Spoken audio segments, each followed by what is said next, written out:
have everything.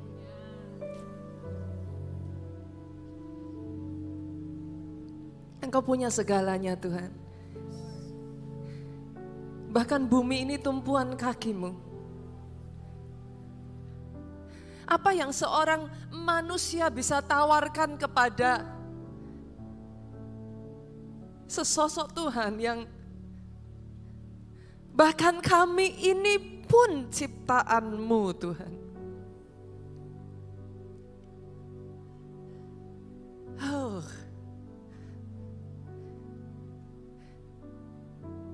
Bahkan hidup kami ini pun ditebus dan dibeli dengan nyawa anak-Mu. What can we offer you, Lord? Kalau hari ini kami berkata kepada Engkau, hanya ini Tuhan, sungguh hanya ini yang kami punyai Tuhan. Hidup yang kami hidupi di muka bumi, hanya ini yang kami punyai. Dan dalam semua keterbatasan itu kami angkat di hadapan-Mu Tuhan.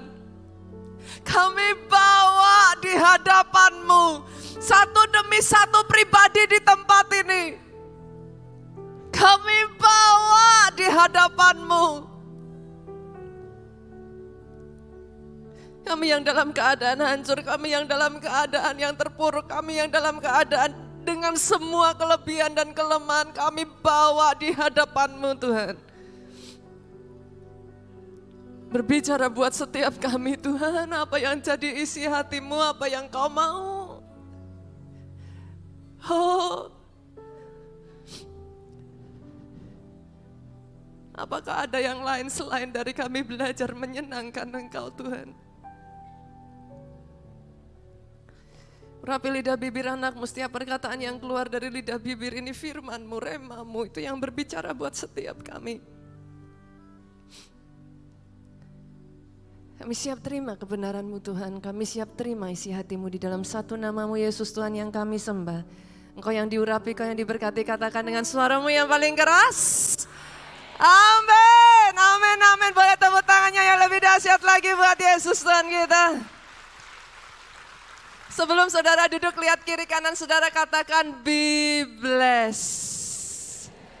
Blessing be upon you. Terima kasih tim pujian dan penyembahan. Silakan duduk Bapak Ibu. Sebelumnya saya ingin mengucapkan happy anniversary yang ke-15. Betul ya? Coba lihat kiri kanan, katakan selamat ulang tahun WOI yang ke-15. Aduh. Ibu-ibunya cantik-cantik semua di tempat ini, luar biasa. Boleh sekali lagi kita beri tepuk tangan yang paling meriah buat Yesus Tuhan kita. Waktu saya dengar, saya dikasih tema dari panitia, panitia saya pikir temanya cukup unik saudaraku. Cukup jadi PR nih buat saya. Saya kasih tema shout louder, berteriak lebih keras. Saya pikir nih ngomong apa ya? Berteriak lebih keras. Tapi I do believe, saya percaya ada hatinya Tuhan di dalam pesan ini. I do believe ada pesan dan rema Tuhan di dalam tema yang sudah diberikan ini. Coba kalau boleh ibu-ibu renungkan kapan ya kira-kira kita ini ada di dalam keadaan yang harus berteriak. Come on ibu-ibu. Kayaknya kita enggak berteriak setiap saat kan? Oke ya. Kira-kira kapan nih kita berteriak? Ketika ada sesuatu yang penting, betul? Ada something urgent nih. Yang kita enggak mau miss, we don't wanna miss it gitu. Anak saya Bu, teriak, "Mom, jangan lupa bawa catatan khotbahnya." Mungkin ada ibu-ibu pagi tadi yang sebelum datang ke tempat ini ada ART di rumahnya teriak, "Ibu, jangan lupa bawa handphonenya." Something urgent, sesuatu yang penting dan you don't wanna miss it gitu. Kapan lagi kita berteriak ibu-ibu? saudara butuh pertolongan, saudara butuh bantuan, dan saudara mau memastikan orang yang saudara butuhkan bisa mendengar teriakan saudara, perkataan saudara. Mungkin saudara berteriak, "Bi, tolong dong tamunya dibawakan minuman." Betul? Kalau sampai bibinya ini enggak dengar, you shout louder. Saudara teriak lebih keras, "Bi, bawain minumannya cepat." Kapan lagi kira-kira ibu-ibu di sini berteriak?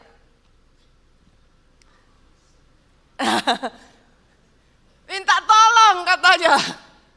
Kapan lagi berteriak saudara? Saudara lihat anak saudara nyebrang di pinggir jalan, ada mobil dari jauh sudah kenceng menuju ke arah anak saudara. Saudara bilang kayak orang Solo, saya orang Solo saudaraku.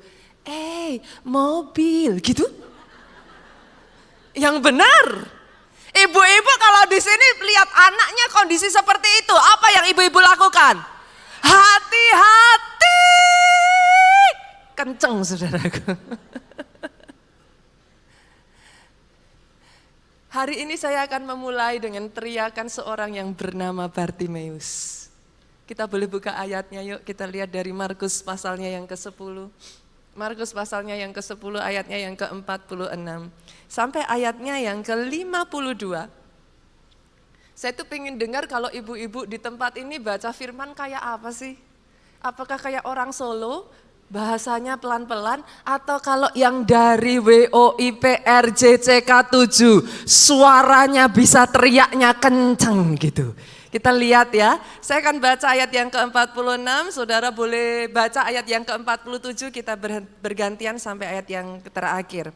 Lalu tibalah Yesus dan murid-muridnya di Yeriko, dan ketika Yesus keluar dari Yeriko bersama dengan murid-muridnya dan orang banyak yang berbondong-bondong, ada seorang pengemis yang buta, bernama Bartimeus, anak Timeus, duduk di pinggir jalan.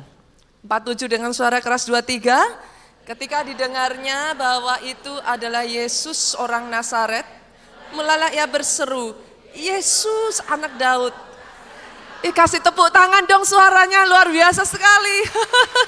Ayat 49, ayat 48, banyak orang menegurnya supaya ia diam, namun semakin keras ia berseru, "Anak Daud, kasihanilah aku." Ayat 49, lalu Yesus berhenti dan berkata, "Panggillah dia."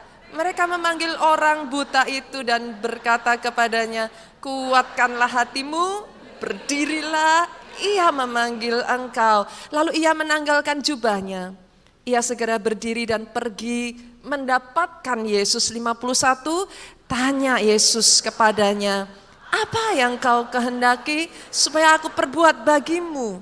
Jawab orang buta itu, "Rabuni, supaya aku dapat melihat." 52 dengan suara yang paling keras. Lalu kata Yesus kepadanya, "Pergilah, imanmu telah menyelamatkan engkau." Pada saat itu juga melihatlah ia, lalu ia mengikuti Yesus dalam perjalanannya. Pertanyaan pertama yang muncul di benak saya, saudaraku, Bartimeus. Siapa Bartimeus? Siapa sih orang ini? Ayat 46 menjelaskan ada seorang pengemis. Dari fakta ini berarti kita bisa mengatakan, ibu-ibu, Bartimeus ada dalam keadaan kesulitan keuangan dong. Mungkin sebagian dari saudara akan berkata, "Pastor, belum tentu loh." Oke. Tapi fair enough gak kalau saya ngomong gini? Setidaknya orang ini butuh pertolongan. Fair enough ya? Fair enough ya? Bahkan ayat ini bukan hanya berkata ada seorang pengemis, ayat ini berkata ada seorang pengemis yang buta. Dia bukan hanya pengemis, tapi dia juga buta. Masalahnya saudaraku, saya banyak berjumpa dengan orang yang butuh pertolongan tapi nggak mau ditolong loh. Pernah ketemu nggak ibu-ibu? Oh, banyak yang begini saudara. Banyak orang butuh pertolongan tapi nggak mau ditolong. Bahkan banyak orang buta, tapi nyaman loh di dalam kebutaannya. Oh come on. Yang membuat saya tertarik dengan pengemis yang satu ini, ibu-ibu.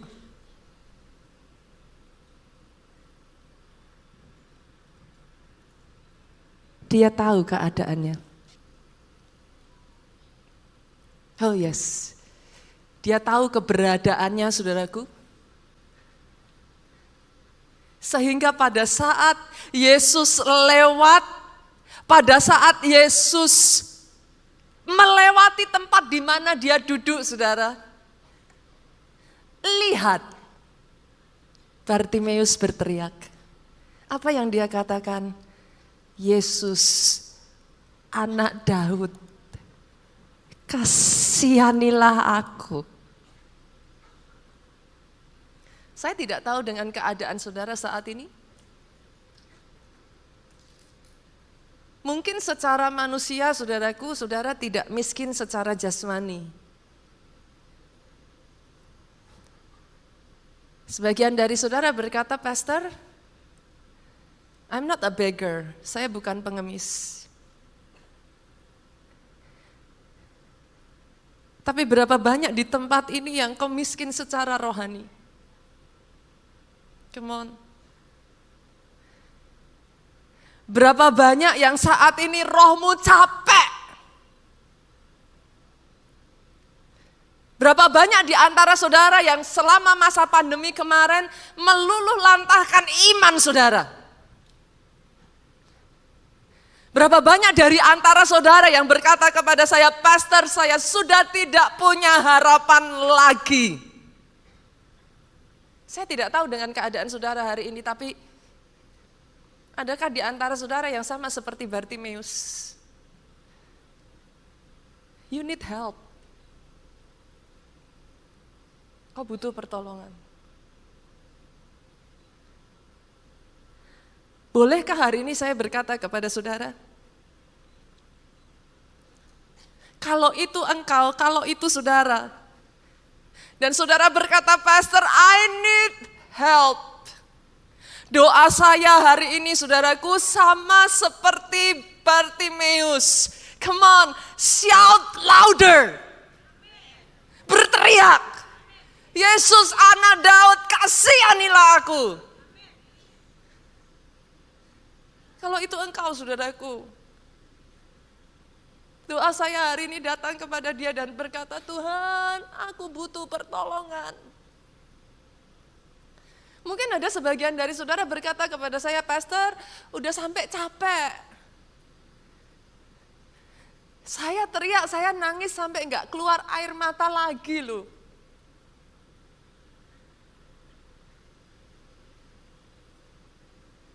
Boleh enggak kali ini saya ajak Bapak, Ibu-ibu? Shout even louder. Berteriaklah lebih keras lagi. Yesus, anak Daud, kasihanilah aku. Momen ulang tahun WOI di tempat ini saya tantang setiap dari saudara, kalau itu saudara, kalau engkau Bartimeus, kau berkata, Pastor, maybe I'm not a baker, but yes, rohku miskin, rohku haus, rohku lapar. Sudah berapa lama aku ada dalam keadaan terpuruk? Yes, Pastor, hari ini izinkan saya sekali lagi berkata kepada saudara, shout louder. Berteriak lebih keras lagi. If that is you, berteriak lebih keras lagi. Tapi ada sesuatu yang menarik perhatian saya dari seorang pengemis ini, saudaraku. Ketika benar-benar pada saat dia berteriak dan Yesus berhenti, Yesus bahkan berkata, kalau hari ini Yesus datang kepada saudara, dia tanya, apa yang kau kehendaki supaya aku perbuat bagimu? Saya herannya, saudaraku, pengemis ini tidak minta emas dan perak. He is a beggar. Dia seorang pengemis, tapi dia tidak minta emas dan perak. Pengemis ini minta satu perkataan yang menyentuh hati saya, saudaraku. Dia berkata, Rabuni, supaya aku dapat melihat.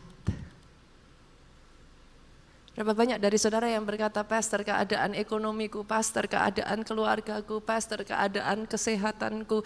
Tapi pengemis ini berkata, Rabuni, supaya aku dapat melihat. Tahukah saudara kenapa? Karena dia menyadari keadaannya. Dia menyadari kebutaannya. Dia menyadari bahwa selama ini dia nggak bisa melihat rencana Tuhan dalam hidupnya. Dia ada dalam kegelapan. Not knowing what to do. Berapa banyak di tempat ini yang mata saudara tertutup, apa yang saudara lihat adalah masalah. Engkau orang yang paling menderita di dunia ini, tapi bolehkah hari ini saya katakan kepada setiap dari saudara, yes, atas pribadi demi pribadi, pribadi lepas pribadi di tempat ini, ada rencana Tuhan yang besar atas hidupmu. Oh PRJ, come on, kalau tepuk tangannya boleh yang paling meriah buat Yesus Tuhan kita. Rabuni, supaya aku dapat melihat. Hari ini saya mau bagikan kepada saudara ada dua hal yang kita lihat. Kata Rabuni, supaya aku dapat melihat, itu punya arti yang pertama, saudaraku, yes, supaya kita bisa melihat keadaan kita, Bu. Who you truly are. For once, saudaraku, let's be honest to ourselves, jujur terhadap diri kita sendiri. Capek enggak sih saudara harus tampil beda di depan semua orang? Capek enggak sih harus menunjukkan senyum pada saat sebenarnya senyum itu sudah begitu berat buat saudara? For once, terbuka sama Tuhan saudara hari ini. Keberadaanmu apa adanya, terbuka sama Tuhan hari ini. Tapi kata Rabuni, supaya aku dapat melihat, punya arti yang kedua. Bukan hanya apa yang kita lihat. Sekali-kali dong, boleh enggak sih? Apa yang Yesus lihat? Yesus lihat apa? Yes, Yesus lihat engkau, saudara. Dan bolehkah saya katakan ini, you are beautiful just the way you are. Itu yang saya tahu Yesus lihat atas saudara. Seperti adanya saudara, you are beautiful. Itu yang Tuhan lihat, saudaraku. Tapi penasaran gak sih yang Yesus lihat apa? Kita lihat ya, kita coba buka ya. Markus pasalnya yang ke-6 ayatnya yang ke-34, yuk kita lihat. Apa sih yang Yesus lihat? Ketika Yesus mendarat, baru aja Yesus turun saudaraku, dia mendarat. Nanti saya akan ajak saudara melihat. Ketika Yesus mendarat, ia melihat apa yang Yesus lihat? Dengan suara keras 2-3, ia melihat apa? Sejumlah besar orang banyak. Maka tergeraklah hatinya oleh belas kasihan kepada mereka, karena mereka seperti domba yang tidak mempunyai gembala. Lalu mulailah ia mengajarkan banyak hal kepada mereka. Sorry saudaraku, ternyata Yesus tidak hanya melihat engkau. Yesus melihat engkau. Yesus melihat yang di luar sana. Yesus melihat jiwa-jiwa. Penasaran enggak dengan ayat 34 yang ngomong ketika Yesus mendarat? Yesus dari mana? Yesus mendarat dari mana?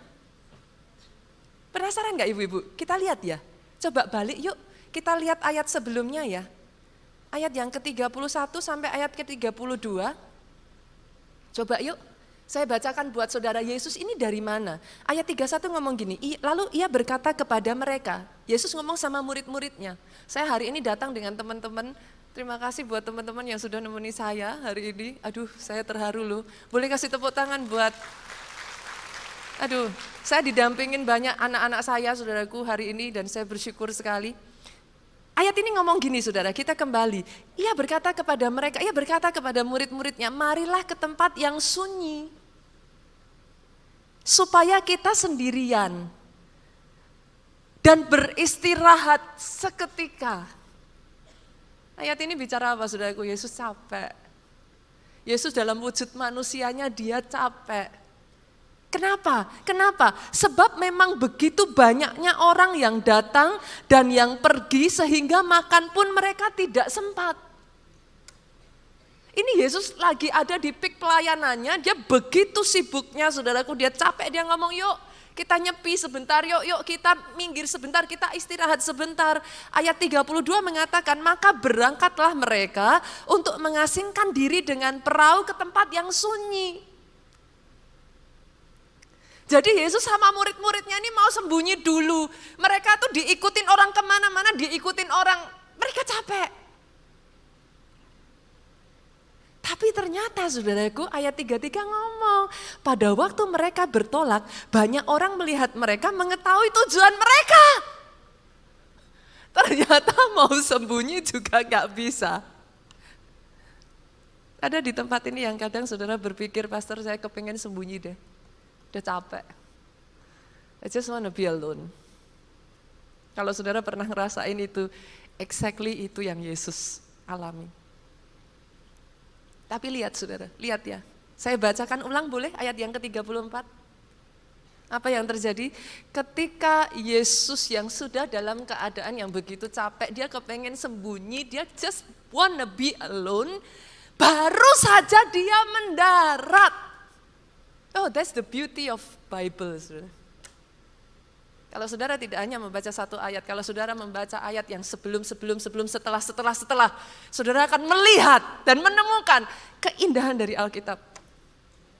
Oh, baru saja kakinya itu menjejak, baru saja turun dari perahu, lihat sejumlah besar orang banyak sudah menanti dia. Saya tanya, Yesus lari, Yesus sembunyi, saudara?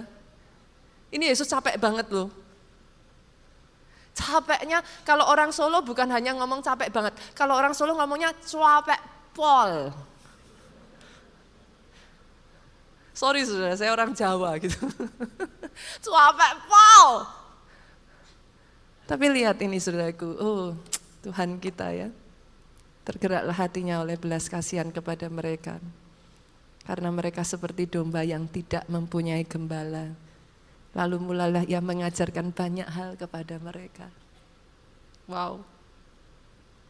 Saya tuh bisa relate dengan keadaan Yesus, saudaraku. Kadang ada kalanya di dalam pelayanan ya, saudara. Ada momen-momen tertentu, waktu-waktu tertentu saya tuh berangkat dari rumah mungkin jam 7 pagi. Baru balik ke rumah jam 12 malam, saudara. Kalau dihitung itu nggak berasa sih ya, 17 jam, saudaraku. Ada waktunya kadang kalau ditanya, pastor capek enggak? Capek. Kadangkala bahkan teman-teman yang bersama saya, narik saya udah ditarik aja ke belakang supaya udah enggak ketemu orang lagi. Tapi saya ngerti yang dikatakan Yesus ini. I can relate. Berapa banyak orang-orang yang kadang ada dalam keadaan tersesat seperti domba tanpa gembala. Kadang saya nggak bisa nolak ibu-ibu. Karena saya tahu ada sangat banyak bahkan di tempat ini yang kebutuh Yesus. Tapi boleh nggak sih saya juga ngomong sama saudara? Not only you. Di luar sana mereka bahkan belum kenal siapa Yesusmu, mereka belum punya hope like you. Mereka belum punya pengharapan seperti Eli saudara di tempat ini. Pastor, bagaimana kalau saya datang di tempat ini dengan keadaan hancur, saya datang di tempat ini dengan masalah, it's okay. Tapi boleh enggak senggol kiri kanan, jangan selamanya begitu. Yang mengerti katakan amin. Yang mengerti aminnya boleh lebih keras lagi. Boleh saudara datang di tempat ini, pastor, I am broke. Saya hancur. And that's okay. We accept you. Tapi tahukah saudara, cepat ayo berbenah yuk. ketemu Tuhanmu, ayo ngalami revival, ayo bangkitkan dirimu, ayo kuatkan dan teguhkan hatimu lagi. Tahukah saudara kenapa? Karena apa yang Yesus lihat? Yes, Yesus melihat engkau membutuhkan Dia, tapi Yesus melihat engkau orang yang sudah dipulihkan, dikembalikan utuh. Tapi setelah itu Yesus berkata, lihatlah yang di luar sana, mereka butuh engkau. Ini saatnya saudaraku gereja bangkit lagi sebagai suara yang berseru-seru di padang gurun. Shout louder. Where is your voice? Di mana suaramu? Apakah pandemi 3 tahun ini membungkam engkau? Apakah pandemi 3 tahun ini berhasil menghancurkan anak-anak Tuhan? Come on, you are stronger than that. Saudara lebih kuat daripada itu. At least you have hope. Bagaimana orang di luar sana? They have nothing. They have no hope. Saya bukakan satu ayat ini saudaraku, Markus yuk kita lihat. Markus pasalnya yang pertama, ayatnya yang ketiga. Ayat ini ngomong, inilah yang saya percaya panggilan saudara-saudara, anak-anak Tuhan di tempat ini. Ada suara orang yang berseru-seru di padang gurun. Lihat ini saudaraku, persiapkanlah jalan untuk Tuhan, luruskanlah jalan baginya. Ayat 4, demikianlah Yohanes Pembaptis tampil di padang gurun dan menyerukan, bertobatlah dan berilah dirimu dibaptis dan Allah akan mengampuni dosamu. Maaf ibu-ibu di tempat ini, izinkan saya menyerukan kembali, that is your calling. That is your calling. Ayat ini mencatat dengan sangat jelas saudaraku, ada suara berseru-seru di padang gurun. Yohanes ada di mana? Di gedung mewah? Enak-enak santai-santai di pinggir pantai? Suara ini berseru di padang gurun. Saudara tahu yang namanya padang gurun, kering. Saudara tahu yang namanya padang gurun, keadaan terbatas, ekstrim. Kondisinya ekstrim. Yang namanya padang gurun saudaraku, saudara tahu. Itu keadaan yang sangat tidak mengenakkan. Tapi suara itu berseru di tengah padang gurun. Ada di sini yang berkata kepada saya, Pastor, keadaan saya sendiri tidak memungkinkan, Pastor. Ya ampun, sayanya sendiri butuh pertolongan, Pastor. Aduh. Kalau nggak hati-hati, virus yang berbahaya akhir zaman bukan COVID, Bapak Ibu. Kalau nggak hati-hati, ada satu virus yang bahaya sekali buat anak Tuhan. Yuk kita buka ayatnya. 2 Timotius, pasalnya yang ketiga, ayatnya yang pertama sampai ayat yang kedua. 2 Timotius, pasalnya yang ketiga, ayatnya yang pertama mengatakan ini saudaraku, ketahuilah, pada hari-hari terakhir akan datang masa sukar. Firman Tuhan tidak pernah mengatakan, akhir zaman jadi lebih enak, Bapak Ibu, maaf. Pada hari-hari terakhir akan datang masa sukar. Come on, bersiap. Come on, bersiap. Saya sedih karena pada saat pandemi kemarin berapa banyak anak Tuhan runtuh, hancur, jatuh. Pada masa akhir, it's not getting better. Kita tidak akan pernah tahu. It can be pandemic, it can be something else. Pada hari akhir akan datang masa sukar. Tetapi yang saya sayangkan saudaraku, ayat berikutnya mengatakan manusia akan mencintai dirinya sendiri dan menjadi hamba uang. Virus yang paling berbahaya akhir zaman bukan COVID. Saya tidak against self-love, saudaraku.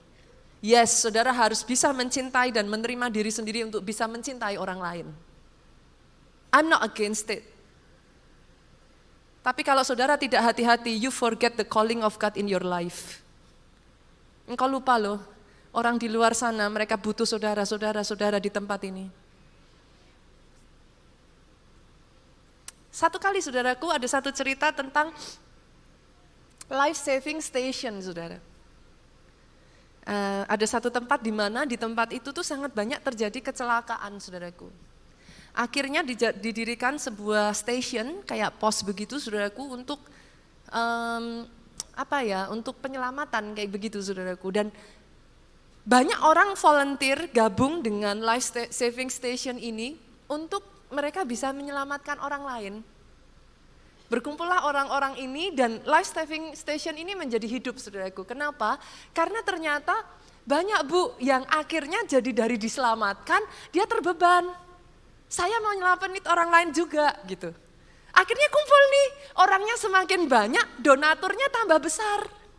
Karena mereka merasa sudah diselamatkan. Mereka bilang yuk kita bangun life saving station ini jadi bagus gitu. Akhirnya dari yang hanya satu kotak yang buruk saudaraku, yang apa adanya ala kadarnya, dibangunlah ada karpetnya. Dibangunlah ada AC-nya, ada TV-nya. Lama-lama saudaraku ditaruhlah di situ meja, minuman, makanan semua ada. Yang tadinya life saving station, yang tadinya mereka kumpul untuk menyelamatkan, sekarang nyaman. Dikasih meja biliar. Aduh, akhirnya banyak orang kumpul suka nongkrong main biliar sambil ngobrol makan minum. Terdengar familiar enggak ya Bapak Ibu? Terdengar familiar kah? Come on, saya enggak bilang apa-apa loh. Tapi kadang saudaraku, karpet yang mewah ini, AC yang menyala ini, tempat yang cantik dan indah ini, bolehkah saya mengingatkan kita semua di tempat ini? Jangan sampai membuat kita nyaman dan kita tidak lagi mengerjakan panggilan yang Tuhan berikan atas hidup kita. Saya itu penasaran ya saudaraku, saya itu sempat searching kan, saya lihat-lihat, saya cek gitu ya. Pernah penasaran nggak sih saudaraku? Karena kita ini semua di tempat ini sebenarnya kita punya panggilan adalah messenger, kurir yang membawa berita baik gitu kan? Betul kan? Gospel apa? Kabar baik kan? Berarti kita kurirnya kan? Kita pembawa berita baik kan? Saya tuh pernah penasaran saudaraku, iseng-iseng ngecek hukuman terberat yang pernah diterima manusia, berapa lama sih sebenarnya? Kita ngertinya kan cuman kayak penjara seumur hidup, terus atau hukuman mati gitu ya. Tapi boleh nggak saya bacakan buat saudara? Boleh ya? Kita lihat ya saudaraku. Dan kira-kira hukuman itu diberikan karena kesalahan apa yang mereka perbuat? Nomor 5 saudara. Saya bacakan dulu di urutan kelima. Tahun 1976, saudaraku, ada seorang pria yang membunuh dengan sadis ketiga tamunya yang adalah istrinya yang sudah pisah rumah dan saudara-saudaranya. Pria ini dihukum 10.000 tahun. Yat, ini urutan keberapa? Sabar saudara. Baru urutan kelima. Oke, kita masuk urutan keempat. Di urutan keempat ada seorang penjahat yang melakukan hampir semua jenis kejahatan. Sebut, pemerkosaan, penculikan, penganiayaan, sodomi, perampokan, pencurian. Hakim dan juri memutuskan hukumannya selama 21.750 tahun.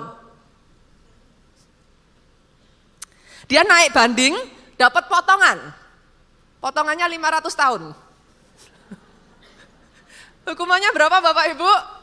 21.250 tahun. Oke, karena apa tadi? Pemerkosaan, pembunuhan dan lain sebagainya.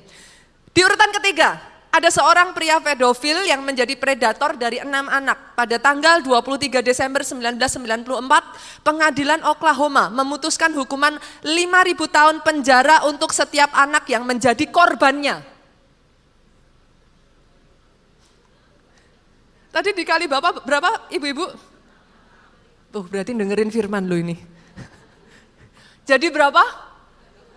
30.000 tahun penjara. Baru urutan ketiga, sekarang urutan kedua. Pada tahun 1989 di Thailand digemparkan dengan penipuan korporasi yang memakan korban lebih dari 16.000 orang. Dengan jumlah uang yang sangat fantastis, 204 juta dolar. Guinness Book of Record mencatat kasus ini sebagai penipuan dengan jumlah uang paling banyak di dunia.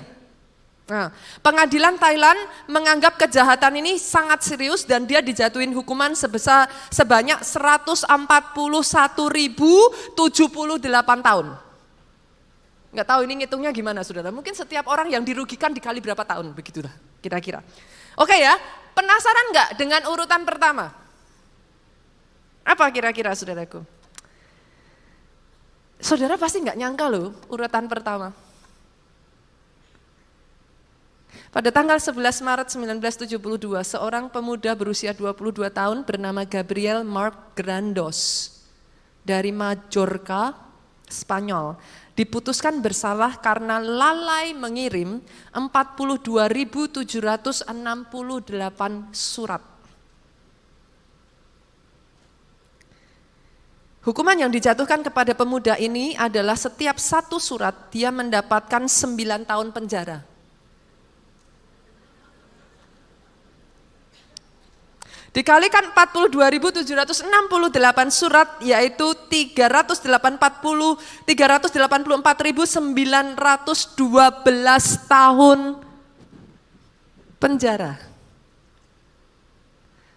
Karena apa saudara? Enggak ngirim? Karena apa ibu-ibu? Lalai. Saudara mungkin bertanya, Pastor, kenapa ya? Kok setega itu cuman enggak ngirim surat loh? Di dalam surat itu ada orang-orang yang kalau seharusnya surat itu diterima, mereka tidak akan menangis dalam kegelapan karena tidak punya pekerjaan. Di dalam 42.000 sekian surat itu saudaraku, ada orang-orang yang pernikahannya seharusnya sudah dipulihkan. Karena mungkin ada surat permintaan maaf yang sampai sehingga keluarga itu dipulihkan. Di dalam surat-surat itu saudaraku, ada pembebasan hukuman yang mungkin tertunda. Karena tidak diterima surat itu. Sorry saudaraku, maafkan saya harus bertanya kepada saudara, siapakah kita? Come on, kita ini kurir berita baik yang dari Tuhan. Senggol kiri kananmu katakan, yuk jangan lalai lakukan tugas kita.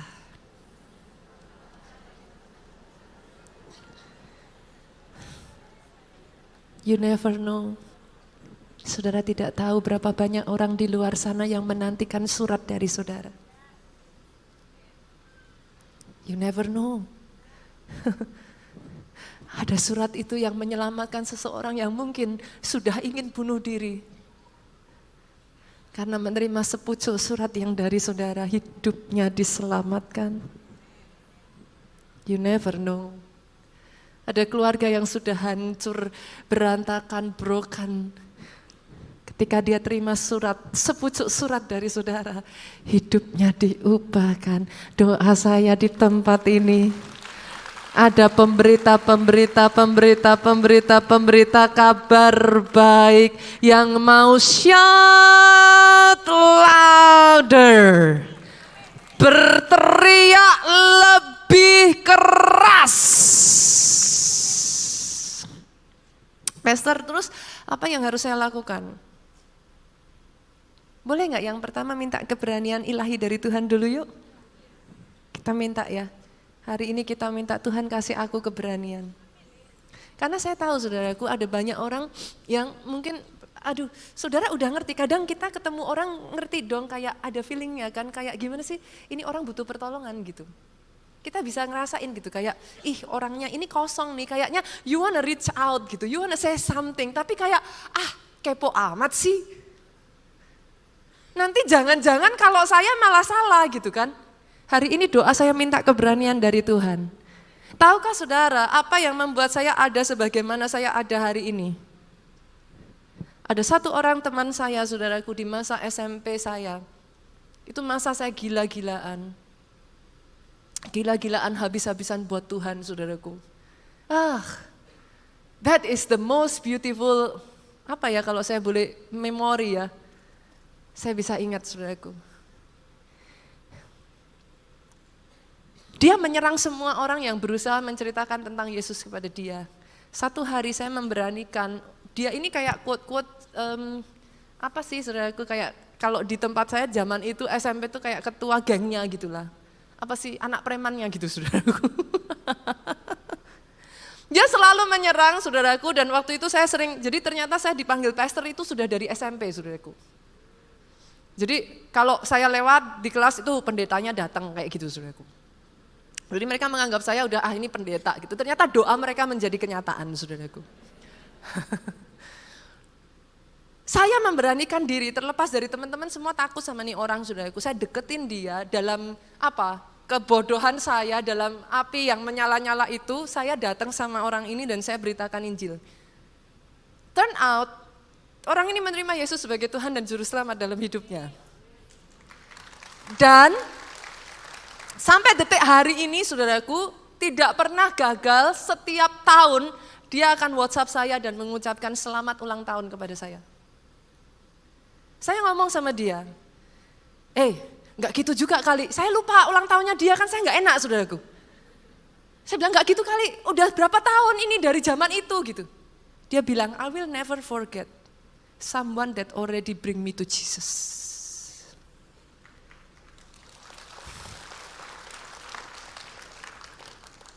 Satu kata-kata itu menghancurkan saya, saudaraku. They need you. Karena tahukah saudara, bersamaan dengan keberanian ilahi itu, ada kuasa ilahi menyertai engkau.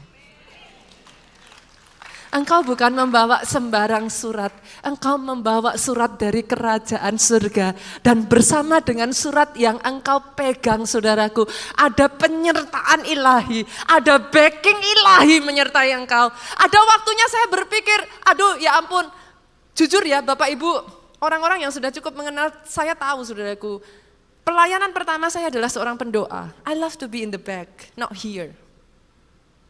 Saya bergumul, saudara tidak bisa melihat dari wajah saya. Every single time I have to go up to this platform. I fight a lot. Tahukah saudara apa yang menguatkan saya? Once again sampai beberapa hari yang lalu saudaraku, saya jumpa dengan satu orang bapak. Dari Manado, dia datang ke Jakarta.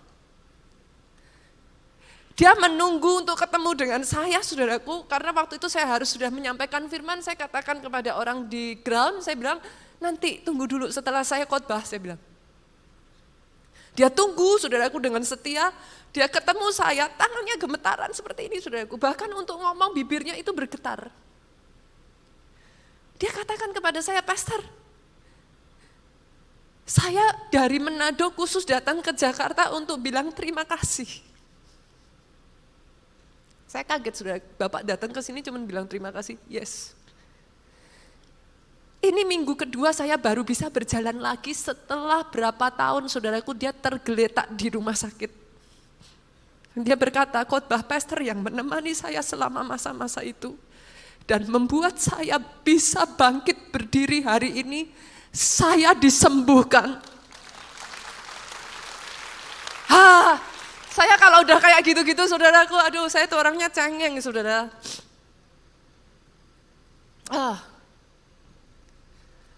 Ini yang dia katakan. Saya yang hancur, keluarga saya berantakan, Pastor. Saya tidak bisa bekerja, saya tidak ada penghasilan. Tuhan pulihkan dia, saudaraku. Tahukah saudara, dia mendapat satu proyek. Dari satu proyeknya ini, saudaraku, komisinya tiap bulan 9 miliar. Bolehkah saya berkata dalam surat yang saudara bawa ada kuasa ilahi yang menyertai, ada orang-orang yang hidupnya dipulihkan, diubahkan.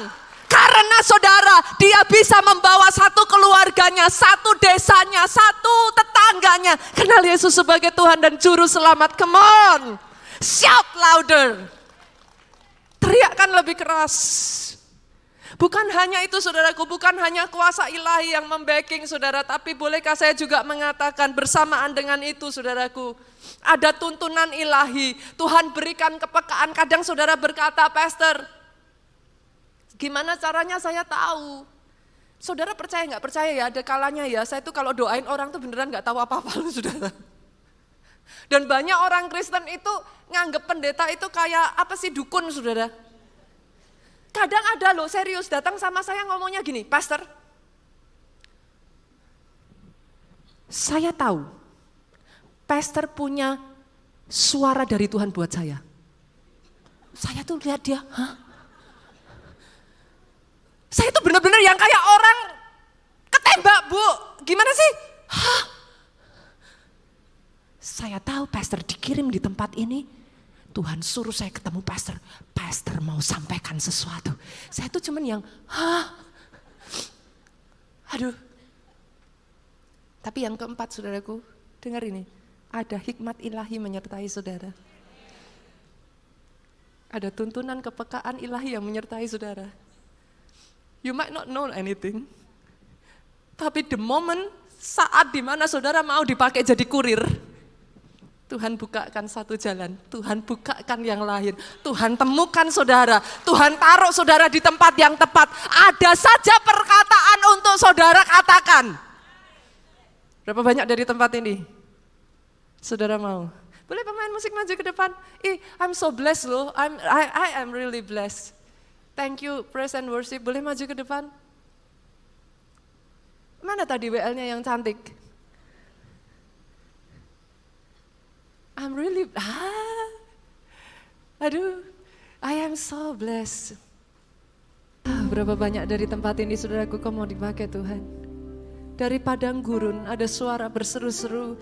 Kadang bukan dari tempat yang nyaman, bukan dari keberadaanmu yang sudah baik. Tapi Tuhan tantang, dan terlepas dari apapun keadaanmu saat ini Bapak Ibu, Tuhan tantang. Where is your voice? Di mana suaramu? Apakah pandemi cukup untuk membungkam engkau? Apakah kesulitan ekonomimu saat ini cukup untuk membungkam engkau? Atau permasalahan yang ada dalam dirimu saat ini cukup untuk membuat engkau tidak punya suara lagi. Saya tantang saudara di tempat ini. Ada suara yang berseru-seru di padang gurun. Bukakan jalan itu bagi Allah.